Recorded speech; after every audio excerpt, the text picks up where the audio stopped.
Good afternoon, ladies and gentlemen. Shalom, I'm David Mencer, Israeli government spokesman. A short update from me and then over to your questions. It's Monday, the 15th of July, day 283 of the October 7th war. On our hostages, Hamas still holds 120 hostages, men, women, children, the elderly from 24 nations enduring horrific abuse for 9 months now. Last week I reminded you about Agam Berger, aged 19 years old, taken hostage. Today I want to remind you that Nimrod Cohen was taken hostage to Gaza on October 7th from Nahal Oz. Nimrod's family is from Rehovot. His twin sister is Romy Cohen. They share a birthday. That birthday is today. 20 years old, 283 days of captivity. 120 of them need to be freed. Israel will not rest until they are all home. Hamas will be destroyed together with their terrorist threat to Israel, and we will return our residents securely to their homes in the south and the north. As the Prime Minister said on Saturday night, the war will end only when we achieve all our goals and not a moment before. Now to sad news of IDF casualties, 682 since the start of the war. Master Sergeant in the Reserves Valery Chefonov was 33 years old and from Netanya. He was killed in combat in the north of Israel.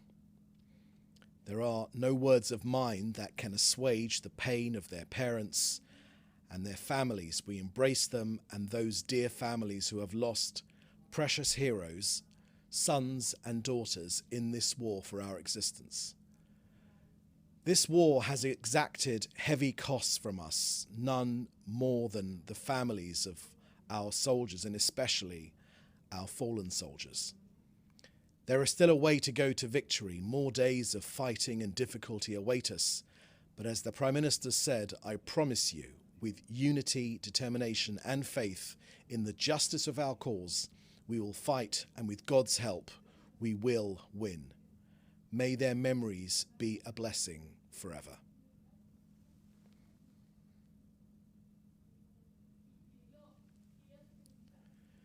Now an update from COGAT in their work coordinating aid into Gaza over the last 24 hours. 211 aid trucks went into Gaza via Kerem Shalom. On aid collection, only 8 aid trucks were collected from the Gazan side of the Erez crossing, and 103 were collected from the Gazan side of Kerem Shalom. But, as usual, more than 1,100 trucks are still awaiting collection. You know, international leaders come and go through Israel and they tell us about the necessity of unrestricted aid into Gaza. Well, here it is. Israel gets it in. UNRWA seems hell-bent on frustrating its distribution. Nonetheless, 6 tankers of gas and 4 of fuel went in for essential infrastructure in Gaza. Out of 18 UN coordination requests, 17 were approved, and out of 45 general coordination requests, 41 were approved. So in conclusion, COGAT are focusing on 4 key areas: clearing bottlenecks of aid waiting for collection by UN agencies at the Kerem Shalom crossing, improving medical responses inside Gaza, improving sanitation, sewage, waste, water, facilitating movement for humanitarian organizations. Since October 7th, more than 42,000 trucks have delivered more than 791,000 tons of humanitarian aid into Gaza. That's more than enough food to feed all of Gaza's residents. 80% more food compared to prior to October 7th. And we are expanding our efforts all the time to get more in. So that's the end of our briefing today. I will now take your questions, which you should put in the chat together with your news outlet. Thank you very much. First question from Jim Williams from Zenga. Can you confirm that Prime Minister Netanyahu will meet in Washington before he addresses a joint session of Congress? Thank you, Jim. It's not quite clear who you asking about the Prime Minister meeting inside Washington. We haven't announced the schedule for the Washington visit by the Prime Minister, but it will be coming out before the trip, and we will keep you updated about the Prime Minister's movements in the US. Next question we have here is from David Clement from the News Forum. On Saturday, the Prime Minister said there still wasn't absolute certainty on the killing of Mohammed Daif. Can that be confirmed at this point? Thank you for that question, David. I haven't got anything more to add about confirmation of that fact, but let me just say, first things first, Hamas murderers are dead men walking. On Saturday night, as you mentioned, the Prime Minister said that one way or another, we will reach the entire Hamas leadership. Now, Hamas targeted Daif based on precise intelligence data. He was in a compound where two senior Hamas targets were hiding. The arch-murderer Mohammed Daif, who was the Hamas military leader, and Rafa Salameh, commander of Hamas's Khan Yunis brigade.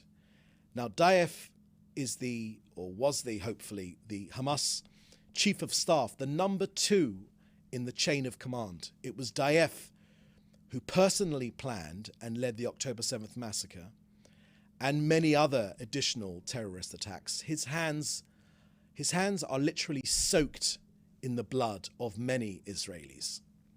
Now, ahead of this action, measures were taken to minimize as much as possible harm to civilians and uninvolved persons. Our intel was that there were no hostages in the compound and no hostages were harmed in this action. Now, just a reminder, these were Hamas senior operatives from the military branch of Hamas. They had personal responsibility for planning and carrying out literally hundreds of terrorist attacks against Israeli citizens. Crimes against humanity, brutal murders, rapes, and the kidnapping of civilians carried out as part of the terrorist attack on October 7th, 2023. Any civilian casualties, which they were, are directly attributable to Hamas. They repeatedly violate international law, all the principles of human morality.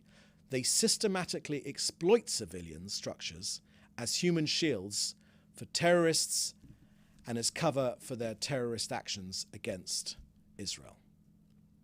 Okay, any other questions? No other questions? Well, if that's the case, thank you very much for joining us today. We'll have the next briefing tomorrow at the same time.